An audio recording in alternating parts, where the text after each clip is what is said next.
States of matter. Matter is all around us. Everything you can touch, taste, smell, and see is made of matter. There are three states of matter: solid, liquid, and gas. Solid matter has its own shape. This is because the tiny molecules that make up solids are very close together, and they do not move very much. Solid matter can be big, small, round, square, or any shape you can imagine. Ice, a cup, apples, paper, and windows are all solids.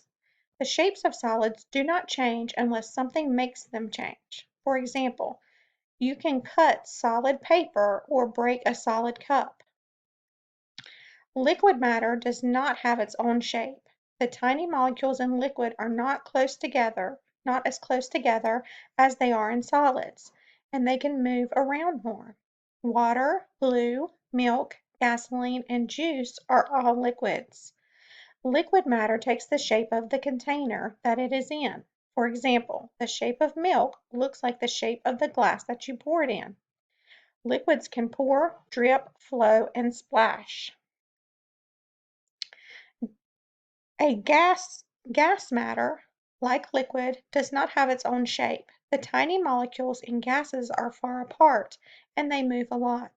Steam, exhaust from a car, oxygen, carbon dioxide, and helium are all gases. Gases spread out and fill up their container. For example, when someone blows up a balloon, the carbon dioxide in their breath spreads out inside the balloon to make the balloon get bigger. Sometimes matter can change from one state to another if the matter is heated or cooled. For example, liquid water can turn into solid ice when cooled. Liquid water can also be turned into steam when heated.